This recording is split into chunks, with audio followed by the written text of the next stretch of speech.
Welcome to the JP8 Report. This is James Pierce with the JP8 Report, episode 446. Good morning, everybody. Wow, like I said earlier this morning, this is crazy. So I saw this article I wanted to go over with everybody. I have to do it straight from the web because I can't print now. And like I told you, just be patient with me. This will be over with by tomorrow. I'm actually going to try to see if I can actually do a Ethernet connection between my laptop and my printer just to see if I can print some more. I don't know if it'll work because most printers these days are wireless printers. I'm going to see if I can do it or not. Welcome to the JP8 Report. Thank y'all for tuning in. Well, if you didn't know, I explained it earlier. So Saturday afternoon, after I got done, I went to Cordell County Republican Women on Saturday afternoon, and about 11, and I recorded this podcast for this for the report. Right, it's about Islamicism. About matter of fact, the name of the podcast today is Jihad and Resistance. But he went more into detail with it, and I recorded it, right? And I was like trying to transfer it to my Google Drive from my cell phone, and I'm like, what in the tarnations is going on? Why didn't I notice my internet was down? And about 40 minutes later, it was still down. And I called T-Fiber, that's who provides my fiber. I'm like, I have no internet, and I need to get this done because I'm doing some work. And they said, well, they did troubleshooting measures and stuff. Well, we have to send a technician out to your house. All right, cool. When can they be here today? Sir, our earliest appointment is Tuesday between 10 and 12. I'm like, I'm going to miss 5 podcasts between now and then. And he said, I'm sorry, sir, that's the best we could do. So we ended up going down to a T-Mobile store. I'm going to go here and I'm going to go there and get the 5G, what do you call it? The 5G internet, home internet for my redundant, right? So I can have some internet. That's what I'm on right now. My bandwidth is pretty good, but I can't stay connected to my printer now. That's what I was just told. I'm here, wrong program. What? Wrong program. We'll have to talk, Ricky. I got Covite for Life that's in the in the chat right now. So Ricky, if you can hear me, is it possible to connect an Ethernet cable to a printer anymore? To go from my printer to my laptop. If you're watching still, let me know, okay? But yeah, so let's get started, okay? So if you're here for the first time, YouTube. Okay. So if you're watching the JPA report and you're not an actual follower, you're just tuned in today. So because we know Graham Allen's back on air and I'm here, we're at the same time slot. So if you watch him, you have to watch me on video on demand. If you watch me live, you got to watch him on video on demand. So we're all here together. We're all team players. But click on the bell, and that right next to the bell is an arrow.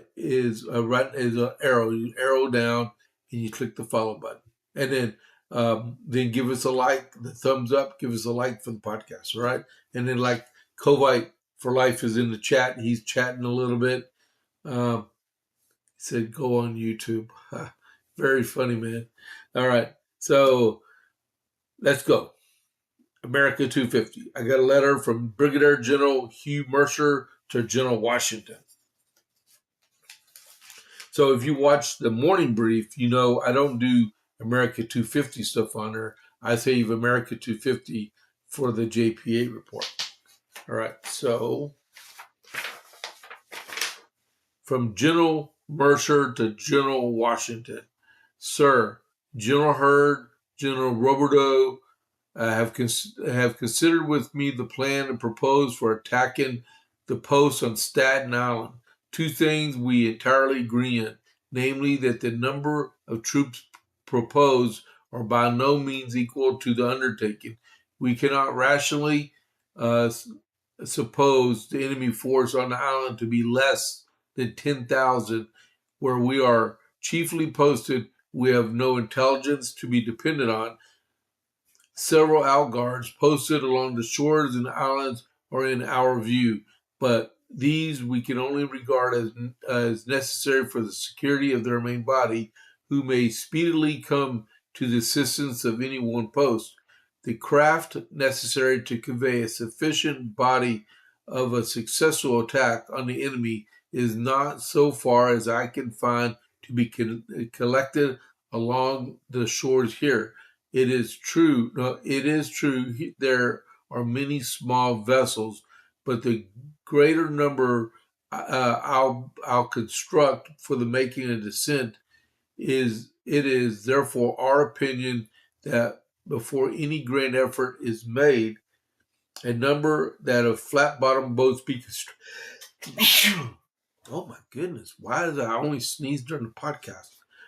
It is therefore our opinion that before any grand effort is made, a number of flat-bottomed boats be constructed for the purpose, as well as those we have put in for the best repair. We have carpenters enough in the troops here. Tools, nails, and other materials may be had, and we await your order to set about this part of the service. In Retrian River are crafts of different sizes calculated to transport 1,000 men.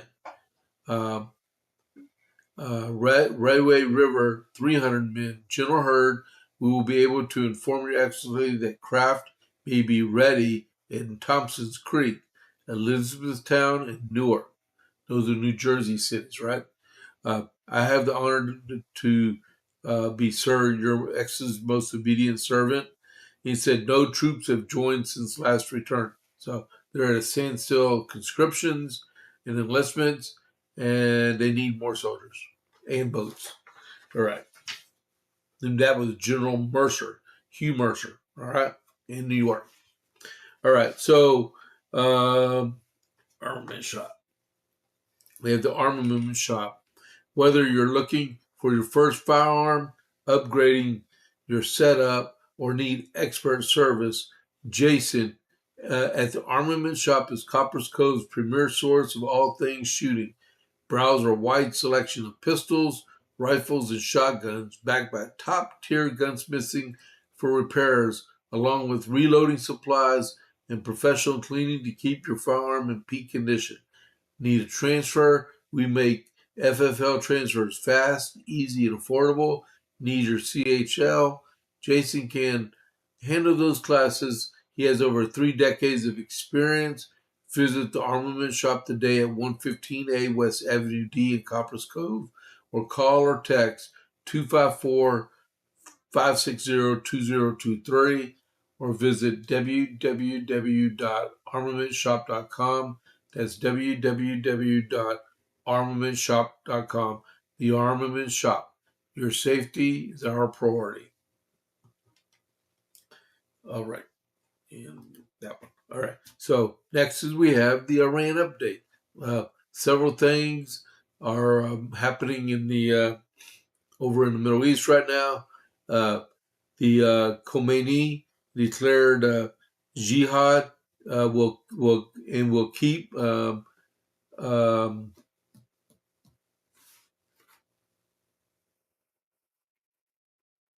on, can't read that word. Oh, backing. Man, that does not look like the word backing.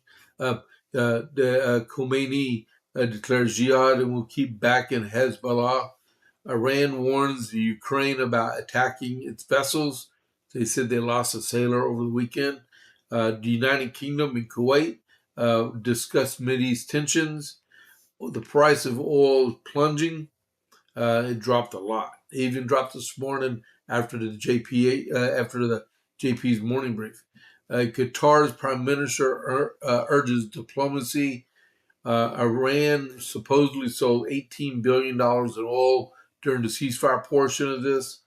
CENTCOM is pausing all of its attacks, prepare for a final strike, or what Admiral Cooper said last night was that there are no more reliable targets along the Strait of Hormuz to keep attacking them. It's like a waste of ammunition.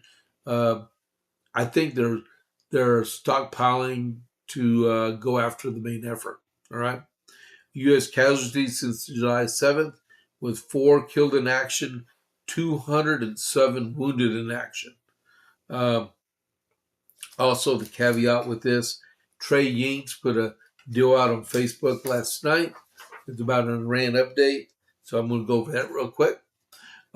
Ukraine targeted Iranian vessels in the Caspian Sea that were transporting military cargo between Russia and Iran.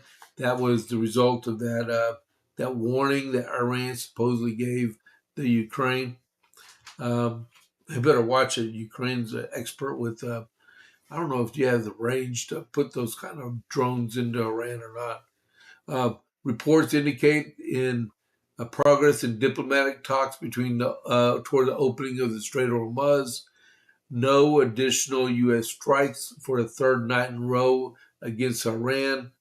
The Houthis launched missile attacks against Saudi Arabia, and Israeli officials held their cabinet meeting in an underground facility ahead of Prime Minister Netanyahu's visit to the United States. All right. So, the Dow Jones on Friday closed up 235 points. It closed at 51,947.25. That's getting back up there. It's almost back to 52,000 mark. It's 8:13 right now. Stock market opens up in about 17 minutes. All right. West Texas Intermediate oil right now is at $83.18 a barrel, and Brent crude oil is at $89.32 a barrel. That is your Iran update. All right. So in terms of announcements for upcoming events in the Central Texas region, we have the West Side Coast Conservative Coalition. They're meeting tonight at 6 p.m. in Harker Heights at Papa's Cafe at 6 p.m. Dennis Faulkner is the chair of the organization. I'll be there tonight too because I'm a member of the West Side. Tomorrow night is Corio County Republican Party. We are meeting at the junction of Route 36 on the north side of Gatesville on Route 36 at 6 p.m. We'll have a CEC there. We'll be going over bylaw changes along with the gun range that we're going to be doing at the end of August and our fish fry. All right. Next is Pints and Politics on the 6th of August in Belton at the Dead Fish Grill at 6 p.m. Elephant in the Room Strategies is hosting it with Chip Howe. Matter of fact, I just remembered I'm supposed to MC the event, so I definitely got to be there. All right. And Ricky, if you need a ride there, let me know on the 6th. All right. All right. And then on the 11th of August is Coppers Cove Conservative Club. Coppers Cove Conservative Club at Giovanni's at 6 p.m. on the Tuesday, August 11th. And then I believe on August 22nd or August 23rd is Corio County Republican Women's Boots and Bling. And I'll have more on that probably tomorrow or Wednesday. All right. There's your updates. Let's get on with this JP8 report. All right. First one, Jihad and resistance. And yeah, go figure, right? So Machaba Khomeini, the new spiritual leader, had a few posts on X yesterday. And I am not a member of his X account. I don't want to be. But either someone's writing them for him or he's doing just fine. And they're still not releasing if he's in Iran or in Russia, China, Timbuktu, or whatever. All right. But he vowed allegiance to Hezbollah yesterday because Hezbollah is supposed to be dismantled between Lebanon and Israel to take them out of the fight so Israel can live in peace. So Khomeini vows Iran will keep backing Hezbollah, declares jihad resistance is the only path.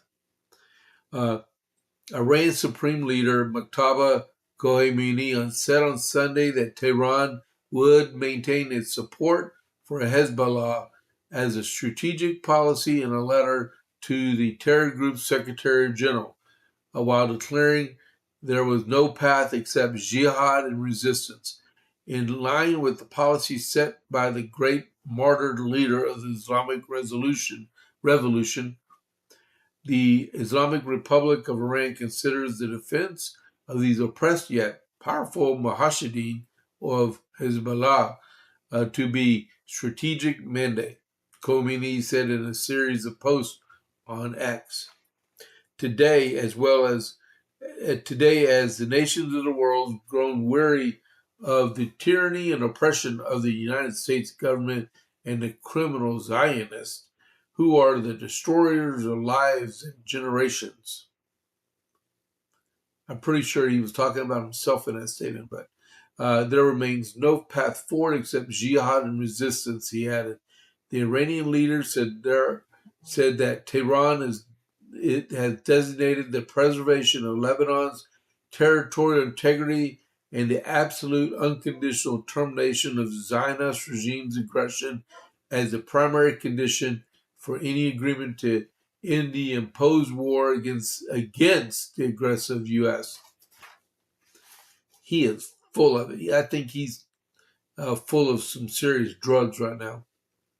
But the caveat on what he was saying about our destroyers of lives and generations we defeated Iraq, and they inserted their militias into Iraq to go against us and supply munitions and stuff.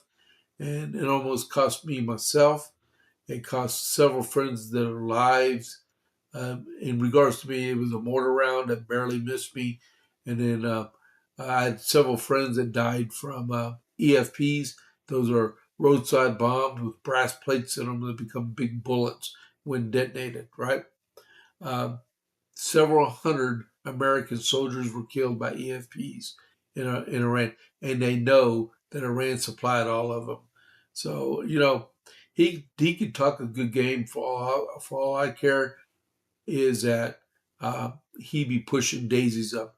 I don't care anymore, and honestly, I wish the administration would stop negotiating as much as they are and just put the pedal to the metal and get it over with, and just take them out and put them back to the Stone Age and let them fight it out amongst themselves. Afghanistan is right next door, and they're pretty much still in the Stone Age. So, maybe they can take lessons from them, because I don't trust any of them. The Khomeinis, the spiritual leaders, can all take a flying kite for all I care. All right. There were 2 terrorist attacks this weekend, or racial attacks, whichever way you want to call them. In Toronto, a Jewish-owned bakery chain was attacked by someone. It says here, a Jewish-owned bakery chain in Toronto, Canada, was targeted in 2 separate incidents on Sunday morning, including one location that was struck by gunfire. No injuries were reported. Investigators are working to determine whether the incidents are connected. You bet they're connected. Man, Toronto police said one store was struck by gunfire while the second sustained damage to a window. One could be coincidental. 2 of the same company name, that's intent. All right. I can change the paper. Police said investigators are working to identify those responsible for the acts. The department's hate crime unit and integrated gun and gang task force are investigating. All right, so that's a breaking news story from last night. All right, the next is Berlin. Hold on just a second here.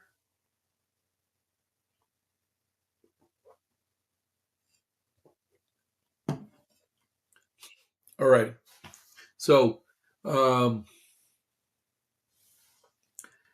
let's see. A suspect in the Berlin. A suspect in the attack at Berlin's Pride Fest that left one person dead and 29 injured was killed during a confrontation with police in a nearby suburb. That was yesterday morning. All right. It said German authorities launched on Sunday an intensive manhunt for Abdul Balut, a German citizen with Lebanese roots. Balut was killed during a 24-hour search. A prosecutor said he had previously sought to join the Islamic State group. Everything we see here points to us dealing with the Islamic terror attack.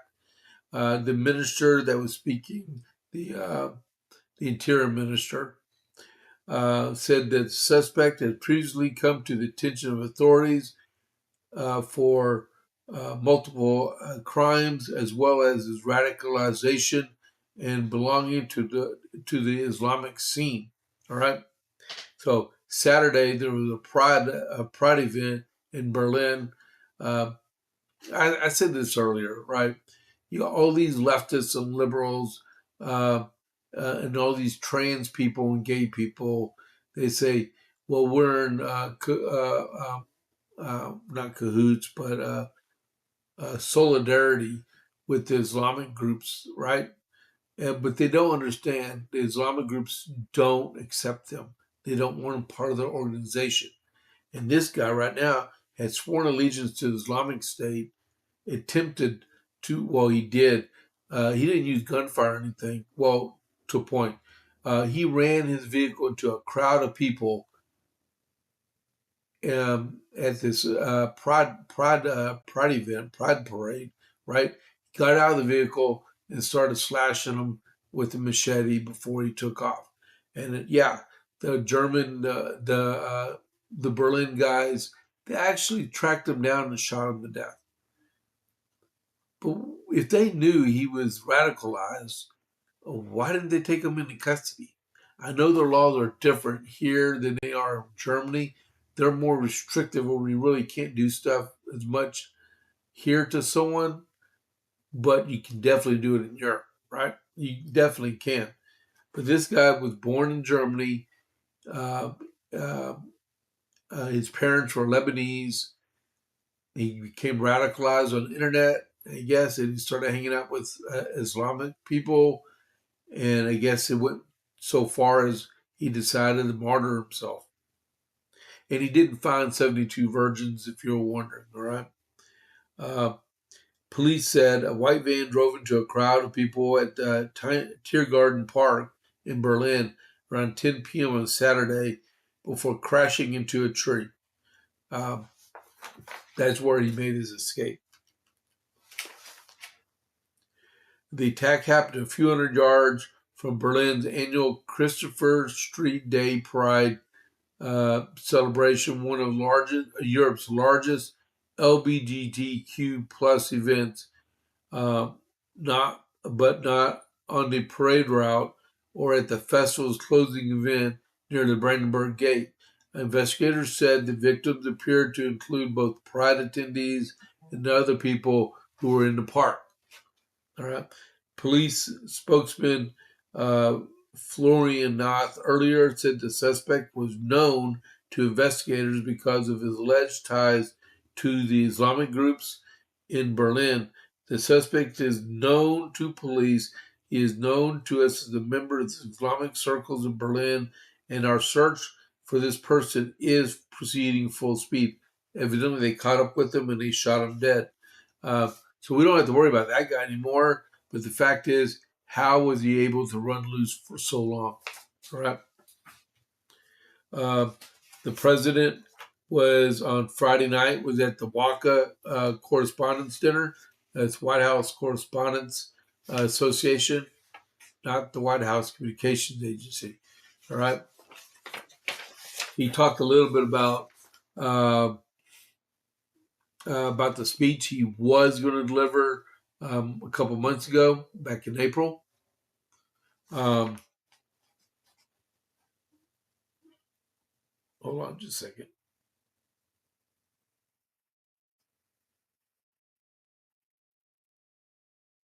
Wow. Cracker Barrel CEO quit. Julie Messino quit for her post. Good. She about destroyed that company. It's a good place to eat at. Okay, back to the WACA. President Donald Trump delivered a speech Friday night at the rescheduled White House Correspondents Association annual dinner, which struck both lighthearted and more serious tones after the spring shooting.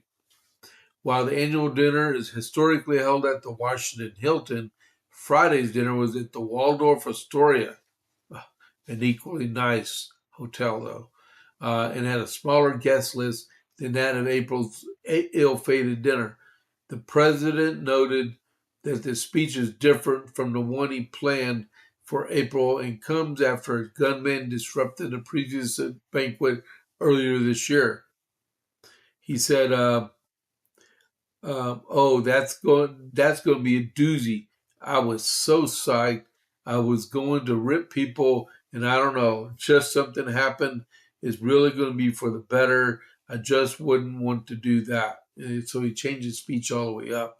The president also praised some of April's attendees for their bravery, including members of his administration, such as Pete Hegseth and Tom Homan.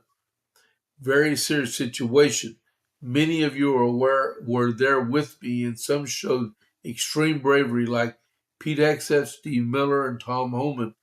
Our president said there are people standing on tables, and most of you were under the tables. I don't know if they were brave, if they were smart, or if they were as stupid as blame. The president continued, but they were on those tables in some cases, and there were a lot of different feelings going on in the room at that moment. At the April event, armed suspect Cole Allen rushed past security and fired at least one round from a 12-gauge shotgun, according to authorities. Secret Service rushed the president and the First Lady from the room, and the guests ducked for cover. The president praised Secret Service agent Victor Gonzalez, and who was shot during the dinner, commenting on his speed and professionalism and extraordinary courage. So to Officer Gonzalez, Secret Service, Metropolitan Police, law enforcement generally, and even to all the military surrounding us in the room tonight, we salute you and give you thanks with all our hearts, Trump said. The agent was giving a standing ovation, in which he really did deserve that. All right. White House Correspondents President Weijia Zhang also gave remarks at the dinner. Even though through the other dinner was disrupted, it was important to celebrate the free press and the vital role of journalism in our discovery of the century. We will not allow an act of violence to have the last word, especially during a year when we were reflecting the 200th anniversary of America and everything we stand for. Along with all that letter, right, Miss Jane, this was her last dinner. Matter of fact, the dinner was for her was supposed to be in April. Jackie Heinrich from Fox News is now the president of the White House Correspondents Association. She was there that night too, right? So that's good. I'm glad the president took a different tone during the speech. You don't always have to be so serious about everything. You got to sometimes speak from your heart and make people laugh, which is cool. All right.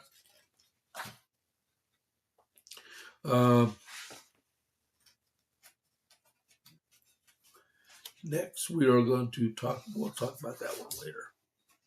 South Kakalaki. Okay, that'd be South Carolina for y'all northern folks.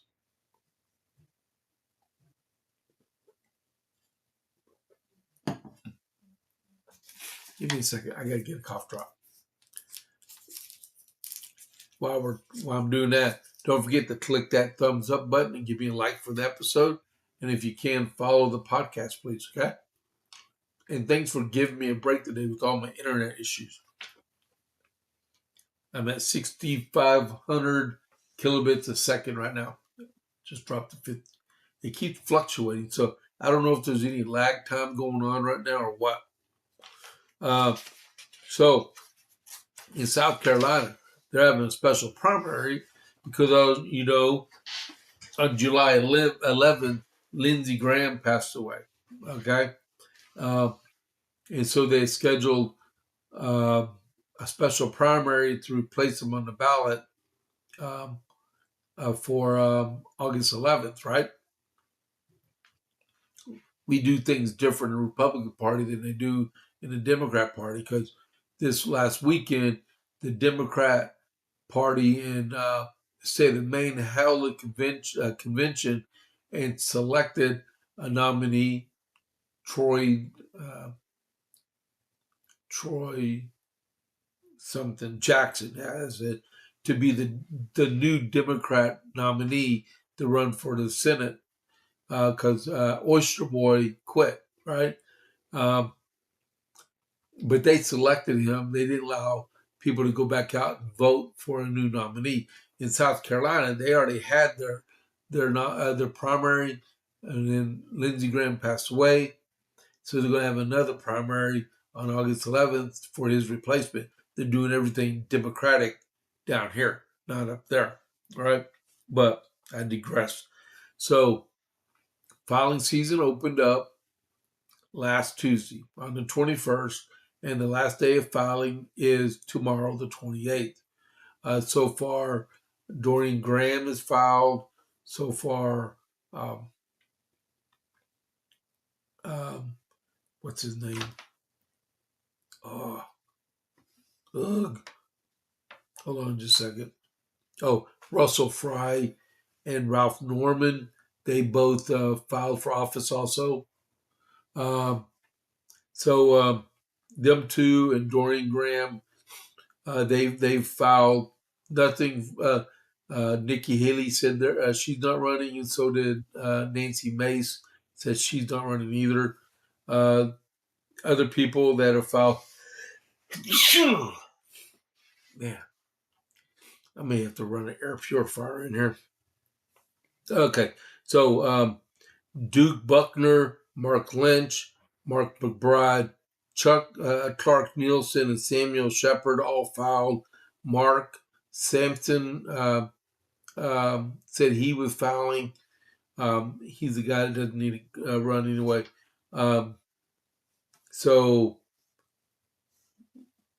And that's all I need to put on this one. So remember, if you're in South Carolina, you have till tomorrow to file for the U.S. Senate seat, and be prepared for a hot and heavy primary that's going to accumulate with the primary day on August 11th. If nobody gets 50% plus one on August 11th, 2 weeks later, there's going to be a runoff election for the top two. All right. Good luck to everybody involved. President Trump he has endorsed Darlene Graham to be the nominee. Next is, wow, it's only 8:35. Man, I'm pumping through these. So when you talk about obstructionism among the federal judiciary, what comes to mind? What judge of all the judges do you think who would be the most controversial instigator judge that does not like President Trump? Okay, time's up. How about James Boasberg? Yeah. He's in D.C. He's part of the district judge stuff in D.C. Liberals keep running to him to file federal lawsuits against President Trump, and he grants them their petition, and then he is one of the most highly overturned judges in the United States. He's the most overturned, really. So what that comes to mind is that he's biased, politically biased, and he's not ruling by law. He's going by his own personal opinion on his cases, because if appellate court judges overrule him, that means he's not doing the job right. He needs to reread the Constitution of the United States. I have a copy right here. Maybe I can send it to him so he can read it, right? So, controversial judge James Boberg keeps ruling against President Trump and then consistently gets overturned by higher courts. James Jeb Boasberg, the chief judge of the United States District Court for the District of Columbia, has been some of the highest profile decisions stayed, overturned, or sent to appellate court for review. Boasberg, he's 62 years old, was appointed to the federal bench by Barack Obama in 2011. After serving nearly a decade on the District of Columbia Superior Court and has several key cases connected to the Trump administration in the areas of immigration and executive authority. In March 2025, he temporarily blocked the administration's use of the Alien Enemies Act of 1798 to rapidly deport members of the Venezuelan gang Tren de Agua, or TDA, without traditional immigration proceedings. When deportation flights continued, Boasberg later determined that he found probable cause to pursue criminal contempt proceedings against administration officials. That contempt was ultimately did not survive after appellate review. See? In April 2026, D.C. Court of Appeals for the D.C. Court Circuit shut down Boasberg's contempt inquiry, with the majority describing it as an improper judicial intrusion into the anatomy of autonomy of a co-equal department. Boasberg also ordered the administration to provide due process protections for Venezuelans deported under the Alien Enemies Act. The Supreme Court vacated that order.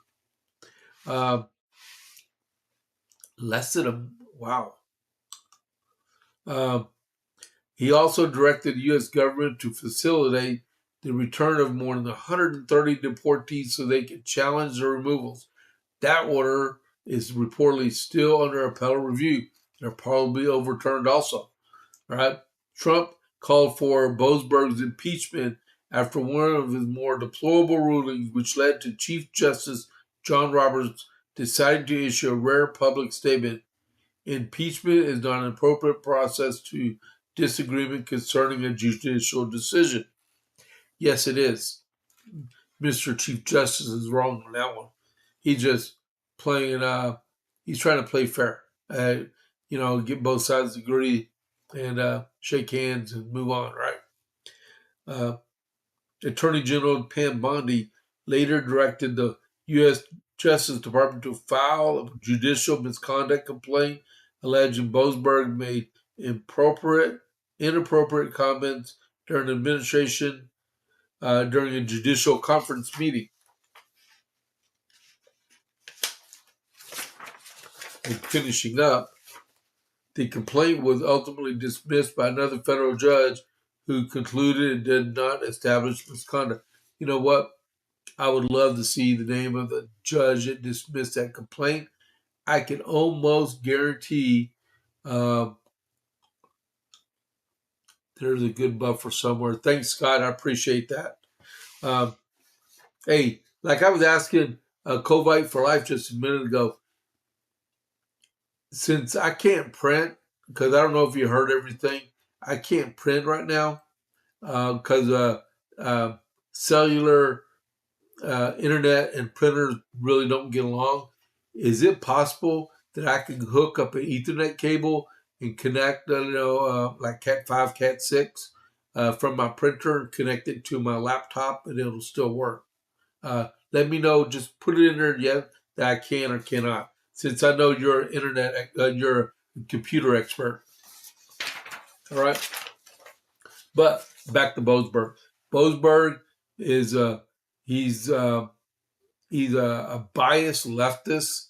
He was appointed by Barack Obama, and there's something about the man that he continues to make decisions and place opinions out there that are consistently overturned by the full district court, appellate court, or even the Supreme Court. Uh, that is something that should be dealt with, and Congress can impeach federal judges with no problem. All right? Maybe they need to do that. He needs more than a slap on the wrist because his wrist has already been slapped.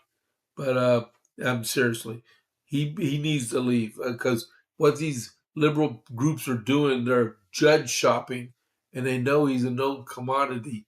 And just to stick it to the president, make him spend money and delay their actions, knowing that it'll be overturned later on. It's a thing about money, right? Let's see. Ricky said I could do the printer. Yes, if it's totally wireless. Okay.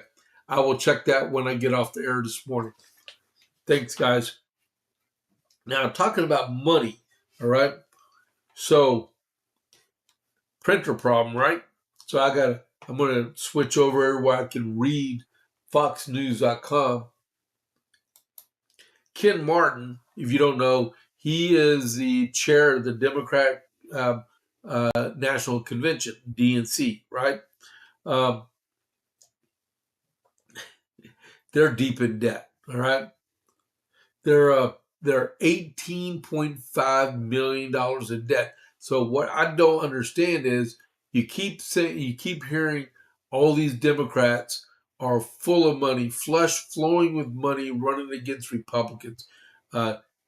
Telefrico has $50 million. What's his name? Oyster Boy had tens of millions of dollars. And you got people all over the place. They got all these funds, right? But there's still $18 million in debt, which is good for the Republicans because if the races get really tight in some of these cases where they've actually spent a lot of money and they need an influx of cash, the DNC can't do jack for them because they're $18 million in a hole, right? Nobody has the money to lend them. So they're $18 million in debt, have $16 million cash on hand, which really should be no cash on hand because they owe $18 million, right? On the other hand, the Republicans have $128 million cash on hand. That's a stark difference. That gives us playing capabilities. Like we were joking at church last night, they needed me to do the video for our service, and they did a relief pitcher call. Pastor Bishop, he hit his left arm. I'm a lefty, and that was my cue. Like he needed me to come up and do the video for the church, right? So that's the same thing. If you need a relief call from the Republicans, call up the RNC. They're flush with cash to help fund them and put them over the edge, right? So stressed out National Democrat Chair Ken Martin faced a formal human resources complaint after allegedly throwing his phone at a junior aide's desk at the party's Washington headquarters in early July. The New York Times reported Sunday as financial concerns and internal tensions placed his leadership under scrutiny. The cause of the alleged outburst remained unclear, but one DNC source briefed the episode described as a worsening conduct. It's just blank unacceptable. This is spiraling behavior, the source told not us, whatever. The Times reported, New York Times. The Times reported the show of frustration is a sign of Martin's fraying nerves. The Times reported 6 people familiar with the incident, none of whom witnessed it firsthand. Their accounts differed on how forcefully Martin threw the phone, but the newspaper reported that it landed on the aide's desk while Martin was reprimanding the staffer and led to a formal HR complaint. The New York Times reported that 5 sources said Martin threw the phone in the aide's direction after a scheduled period of donor and political calls. The phone did not strike the staffer, but several aides were shaken, according to the outlet. Martin apologized to the aide during the HR meeting following the next day. The reports came after the DNC faced a substantial financial disadvantage less than 4 months before the midterm elections. The FEC, that'd be the Federal Elections Commission, records show the committee ended June with $16.3 million in cash and $18.5 million in debt. By comparison, the RNC, which would be the Republican National Convention Committee, reported $128.5 million in cash on hand and no debt. That's a stark difference. Martin is leading the Democrat Party in trying to win back control of the House and committee in the midterms in what is historically a buoyant year after the party's out of power. Every president this century has seen the party lose the majority of at least one chamber in the midterms. According to the New York Times, he's resorting to joking about his job security and is frustrated about the tarnished public image of a party that plainly loves and has devoted his life to. So, Fox News reported in November the DNC opened with a $20 million line of credit and drawing $15 million. So they're way in debt. I don't care. I just hope they go broke. You can think good about them.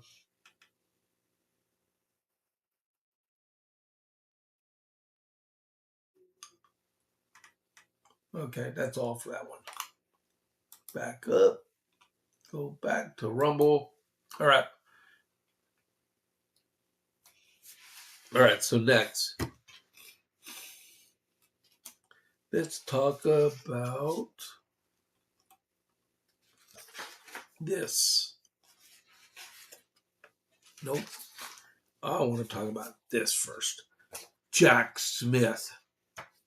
So the watchdog group out there that wants Jack Smith's security clearances pulled after the stunt that they pulled during the Biden administration about reading text messages and listening to phone calls from several, like 44 different people, 4 of which were Democrats and then 40 Republicans. Right? Watchdog group is calling on Acting Director of National Intelligence William Pulte to review the security clearances of certain members of the special counsel Jack Smith's team following allegations they mishandled classified information. The Center to Advance Security in America, which is called CASA, sent a letter to the DNI, asserting allegations against members of Smith's team and requesting an investigation to revoke security clearances if needed. As recent documents from Senator Grassley's office have shown, several members of former special counsel Jack Smith's office were extremely careless when handling classified documents and with the security of designated classified areas. James Patrick said he's the director of CASA. Given these troubling findings, we think it's appropriate that for Acting Director Pulte to initiate an immediate review of the clearances of these individuals, believe enough evidence likely exists for the relevant national security adjudicative guidelines to restrict their access to classified information moving forward. Smith was appointed in 2022 as special counsel during the Biden administration. Oh, look at that. Rob, from retired Rob 53, said good morning. Everybody say good morning back to Rob for us, right? If you didn't notice, Rob, I still have a problem with my internet. The documents reveal the Justice Department raised concerns about the authorization, including one who said a secure facility used by the special counsel was left open on at least one occasion. Now, I'll stop there for a second. Rob is on the chat. I'll ask him directly. Rob, you or MI? If you had a soldier when you were in the Army that left a skiff open overnight, what would you do to said soldier? Man, I would send him to jail. I would take his clearance and send him to jail. That's what I would do. Yo, dudes. This conduct appears to show the Justice Department may have mishandled classified information while it prosecuted President Trump for allegedly mishandling classified information. This is yet another example of law enforcement's double standards in the previous administration. Yanked their clearances, and whoever left the skiff open needs to go to jail. Court-martial. There you go. You're right on the money, man. Right on the money. Jack Smith can take a flying leap for all I care. Jump into the reflecting pool. See how deep it actually is. All right. Next, what are we at? 8:54. We're running out of time. I wish I could see what everything that's going on. Wait a minute. Hold on just a second. I got breaking news here. It's the same breaking news. All right. Hey, Rob, I know you like to eat at Cracker Barrel. Their CEO just quit. If you didn't hear me say that earlier.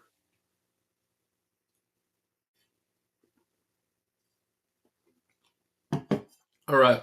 So, Immigration Customs Enforcement is about to do a major op. And they're going to Ohio. They're going to take and rehome a bunch of Haitians that had temporary protective status. All right. And it's going to be, says, ICE plans to dramatically ramp up operations to locate and arrest Haitians nationwide whose temporary protective status is expected to end imminently, multiple federal sources told Fox News.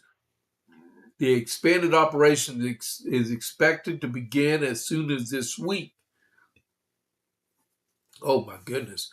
The Supreme Court certified judgment is expected to be transmitted to lower courts on Monday, clearing the way for Trump administration proceed at ending TPS for more than 300,000 Haitians. Federal sources told Fox News that Ohio will be heavily targeted because Springfield, Ohio has a large Haitian population. ICE leadership has been notified of the operational plans. And the sources said, is Springfield the place back, 2 years ago when they were having the debates and they were talking about they're eating the cats, they're eating the dogs? Was that in Springfield, Ohio? Um, that would be something. I can't remember. It's been 2 years. Last month, Supreme Court reversed the lower court judgments that postponed the administration TPS terminations for Haiti and Syria while litigation continued.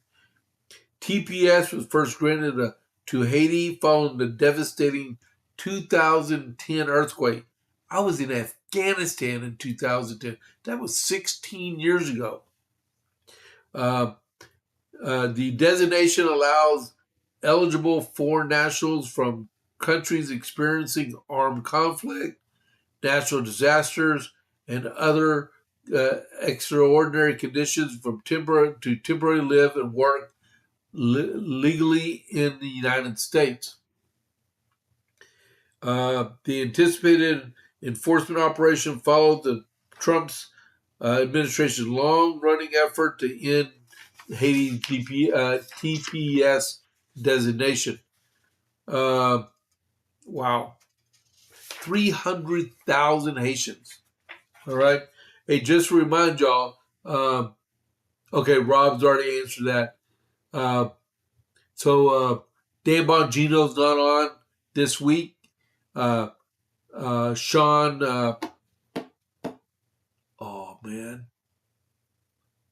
Sean Farish, who I said earlier is joining the Bongino report coming August 17th, is filling in for Dan Bongino today through Thursday. And he is hilarious. So I'm going to sign off in just a second here, give y'all a chance to get back over and to get back over to the Dan Bongino show so y'all can listen to him. But like I said, I'm not doing any raids. I'm saving as much bandwidth as possible, okay? Trump urges Thune to keep the Senate in session until it passes the Save America Act or in filibuster.